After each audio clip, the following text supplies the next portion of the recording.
দুটো ঢাঁড়স চারটা ব্যাটাতে লেগে যায়। দুটো ঢাঁড়স তো ঢাঁড়সের সঙ্গ লাগে না, আবার লেগে যায় ওই যে খরিশা একটা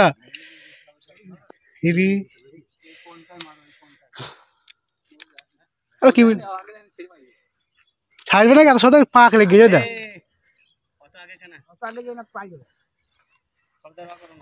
পাক লেগে যায়।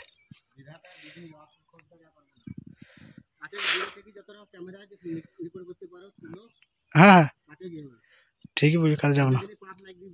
হ্যাঁ হ্যাঁ পালিয়ে গেলি, ছেড়ে পালিয়ে গেলি। ও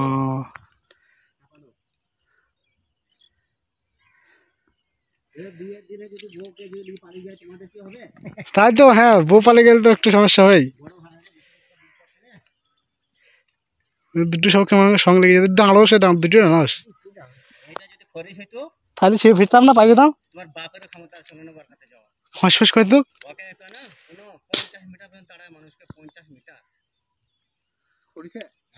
খরিস ধরে সব হাতে করে দেখলাম।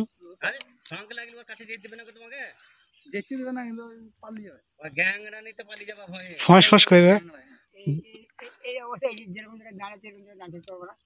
না, দুটো সব সঙ্গে লেগেছে।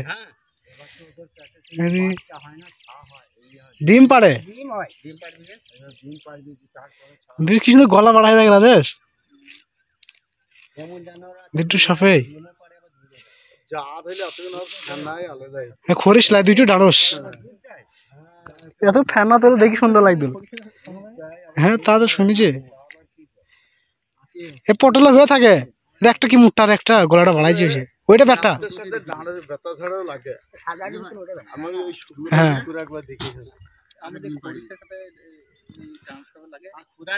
তা তো শুনেছি,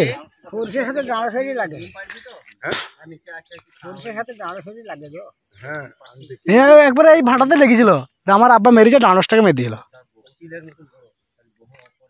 এইটা গলা বাড়িয়েছে এই পশ্চিম দিকে, ওইটা হয়েছে মেয়ে, আর এই দিকে একটা সাদাটা। হ্যাঁ ফোঁস ফোঁস করছে, রাগ বেশি আর।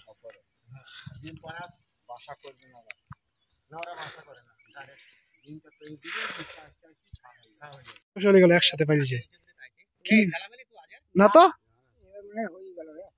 হয়ে গেল গো, দুটো একসাথে কি মানান করে দেখ, দুটো একসাথে পালিয়েছে, নিয়ে একসাথে ধরতে হবে চপ করে। কি বলবো রে, হ্যাঁ থাকবে না সব রকম খরিশা লাগে। পালিয়ে গেল দুটোই, এবার ওরও থাকবে না, জাল দেবার সরাব এখন সরাইলে পাওয়া যাবে। পানিতে নেমে গেল, চলে দিয়েছে পানিতে, ওই দাঁড়িয়ে ওই পানির উপর পাই দিয়েছি, পালাইছে। হ্যাঁ হ্যাঁ দেখা যাক কোথায় গর্ত ঢুকবে। না না গর্ত ঢুকছে না রে, বুঝে গত ঢুকে খাবার গত থাকে দেখি বুঝতে চাই না, ওইটা দেখ কি করি আন্দাজ নাই। তাই তো ওই গর্তটা থাকে, ওই দেখো গাড়াটা আছে, গাড়া ঠিক হইলো তো, ওই তো গর্ত ঢুকছে, দেখো না ডাঙা ঢুকছে।